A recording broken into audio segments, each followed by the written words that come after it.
All right, guys. So firstly, I want to show you this chart. This chart is courtesy of Jason Geppert of Sentiment Trader, which I think is a very fascinating and a crazy chart for us to actually consider. So what this chart is showing to us is that the ratio of profitable money-making companies has fallen dramatically against companies that are non-profitable or non-money-making. So what this chart is potentially showing to us is that potentially more non-money-making companies, more non-profitable companies than there are profitable companies, which, by the way, is absolutely crazy when you think what's happening right now in the stock market. The stock market has been rallying high. The market, the S&P has been rallying strongly higher, making new highs.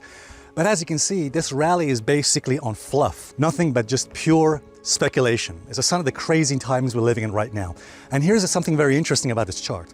Notice that the last time this ratio fell so dramatically was back in 2007, 2008, and we all know what happened after that.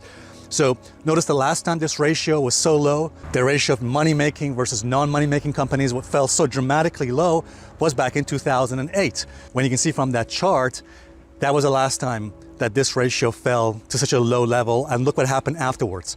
As you can see, then the market dropped by about 50%. The stock market entered a bear market, essentially.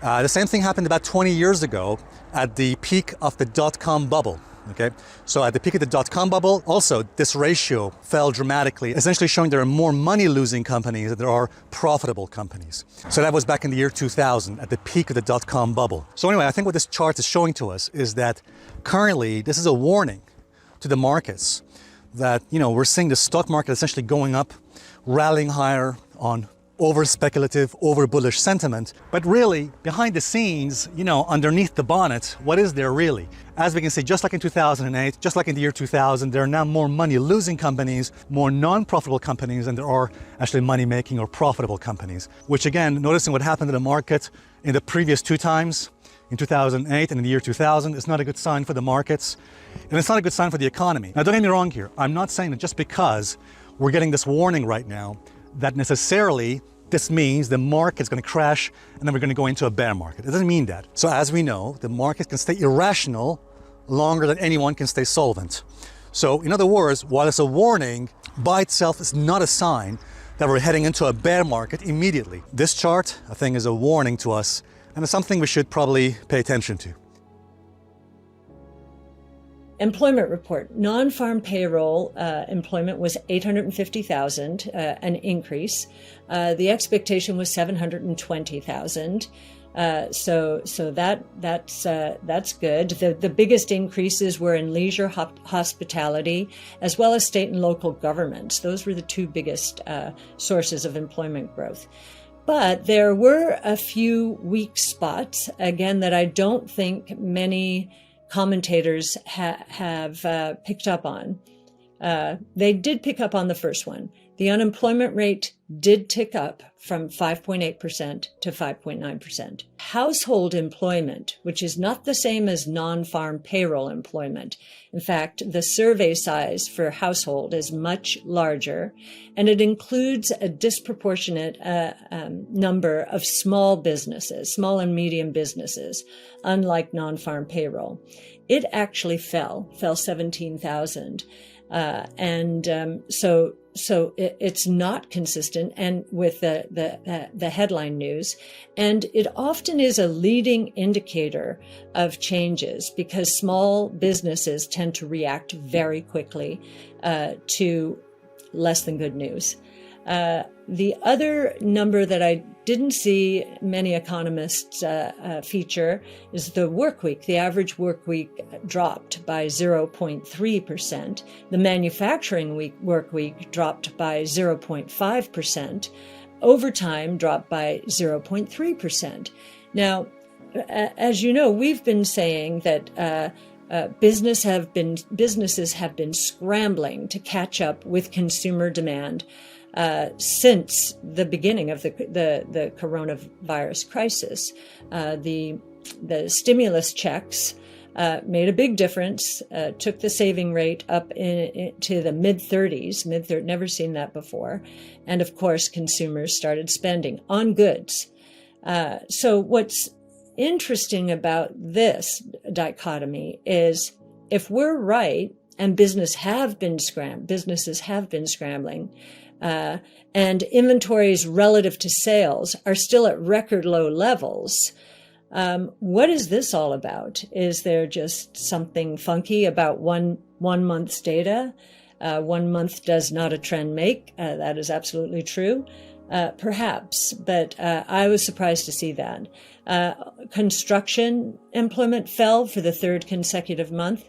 This, I believe, is because of shortages of materials. We've heard of some builders taking the summer off because they just can't get all of the materials they need to complete homes.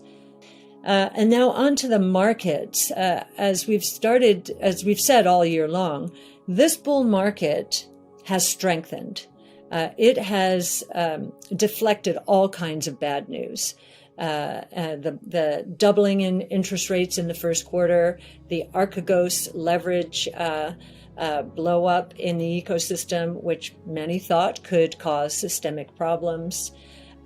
We've been through tax hike discussions, which sounded pretty onerous in terms of their impact on capital.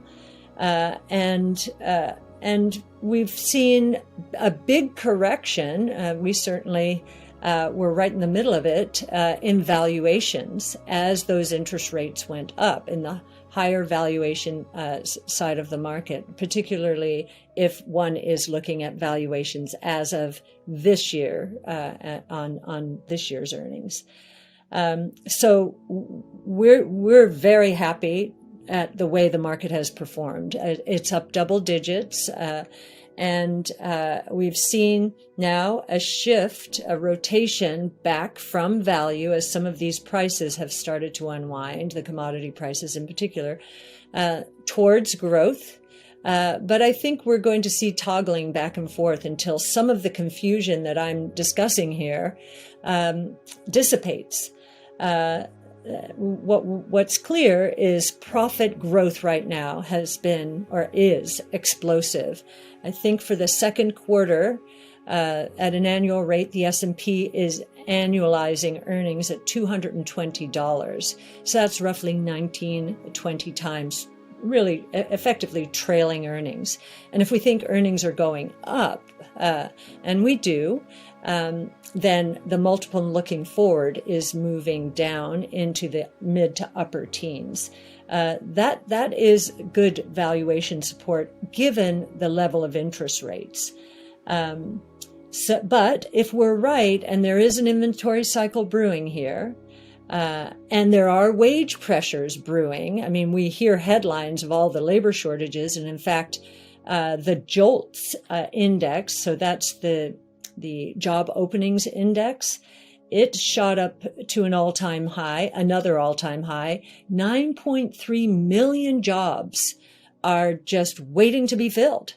There is either a skill set mismatch or the wages are too low. And so we are seeing a lot of industries increasing wages to try and attract labor. Now, we do have many people still out on their stimulus checks until the end of September. That's in the lower wage categories. So that supply will come back in, and JOLTS, that number, 9.3, will go down. So that could take an edge off of the inflationary ramifications and the margin pressures associated with wages. And I do believe if we do go through this inventory cycle, and we see some profit pressure caused by costs, especially wages, that the market will become more discerning. I think that the shift towards growth will gain more momentum if this happens, because cyclical earnings growth will provide less competition.